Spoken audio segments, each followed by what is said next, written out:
السلام عليكم. معكم دكتور عبد الرحمن نصار. النهاردة هنتكلم عن تسوس الأسنان، وإيه هو أنواع تسوس الأسنان وأسباب كل نوع وعلاجه. يلا بينا.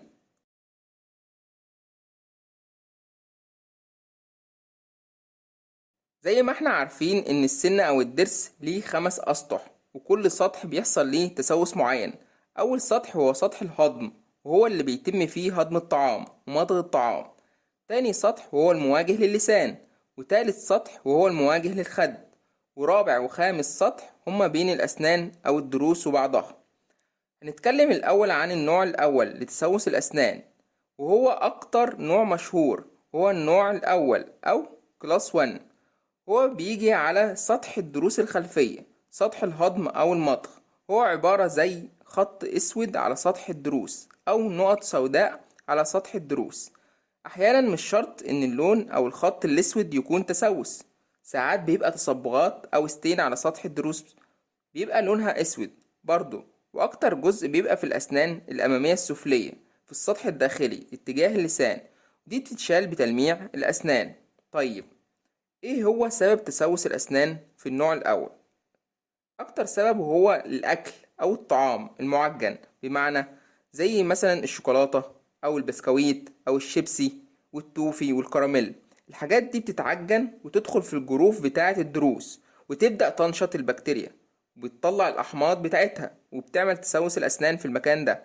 وخصوصا لو انت أكلت الأكل ده ودخلت نمت على طول، هيفضل الطعام أطول فترة ممكنة، وده هيصنع أفضل بيئة لتسوس الأسنان. يعتبر النوع الأول من الأنواع التي يسهل اكتشافه، يعني ممكن أي حد يشوفه ويروح في أسرع وقت يحشيه عند طبيب الأسنان. وغالبا النوع ده في التسوس ما بيوصلش للعصب بسرعة، عشان المسافة كبيرة بين الطبقة الأولى وبين طبقة العصب. بس لو احنا سيبناه فترة طويلة، للأسف هيتم وصول التسوس للعصب، وساعتها هيتحشي الضرس حشو عصب. كده يبقى خلصنا النوع الأول. ندخل على النوع التاني لتسوس الأسنان أو كلاس 2. هو يعتبر أصعب وأخطر نوع تسوس. ليه؟ لأن بيجي بين الضروس الخلفية وبعضها. طيب، إيه هو سبب تسوس النوع التاني للأسنان؟ ده بيكون نتيجة تراكم الطعام بين الضروس وبعضها، وعدم تنظيفها باستخدام الفرشة والمعجون واستخدام الخيط الطبي. فالبكتيريا بتنشط وتطلع الأحماض بتاعتها، وتبدأ تاكل في الضروس وبعضها وتصيبها بالتسوس. والنوع ده بيبقى صعب في اكتشافه عن النوع الأول، لأن بيكون بين الضروس وبعضها، وصعب اكتشافه بالعين عكس النوع الأول، وبيتم اكتشافه عن طريق الأشعة عشان نقدر نشوف التسوس. ويعتبر من أخطر أنواع التسوس. ليه؟ لأنه دايما بتلاقي الضرسين مع بعض، مش ضرس واحد زي النوع الأول.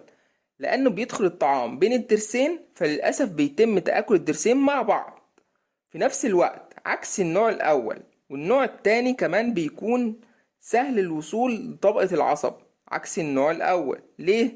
لأنه بيبقى أسرع في التآكل، لأنه بيكون صعب إن احنا ننضف الجزء ده بالفرشة والمعجون، فبالتالي البكتيريا هتكون شغالة في تآكل الضروس على طول، عكس النوع الأول سهل التنظيف بالفرشة والمعجون.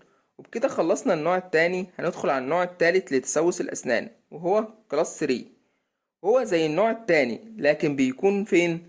في الأسنان الأمامية، يعني بيكون بين الأسنان وبعضها. والنوع ده سهل اكتشافه لأنه دايما في الأسنان الأمامية، فبيبقى ظاهر على طول. وغالبا احنا بنغسل أسناننا الأمامية أكتر من الأسنان الخلفية، لأن طبعا بيهمنا الابتسامة أكتر، فبيتم عدم انتشاره بسرعة.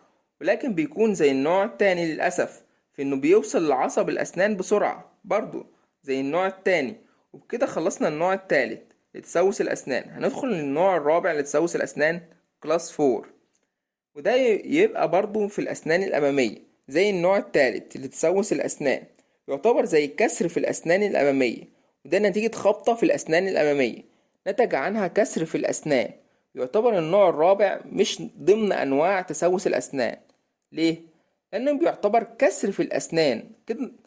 كده خلصنا النوع الرابع في الأسنان، وهندخل على النوع الخامس اللي هو كلاس 5.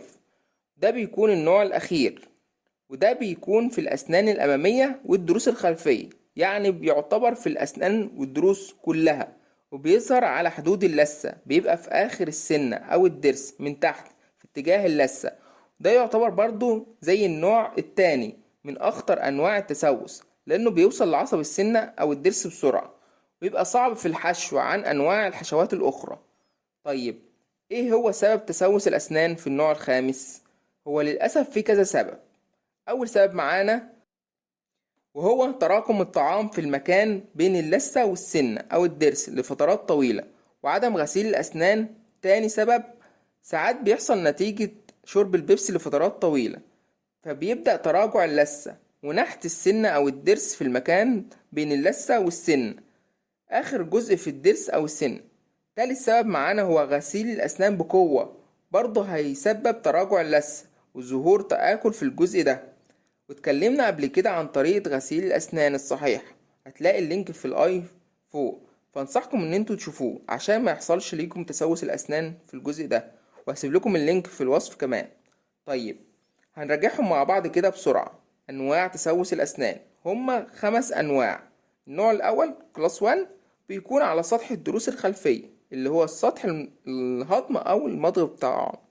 النوع التاني كلاس 2 وبيكون للضروس الخلفية، وزي ما قلنا ده يعتبر من أخطر أنواع التسوس، وبيكون بين الضروس وبعضها.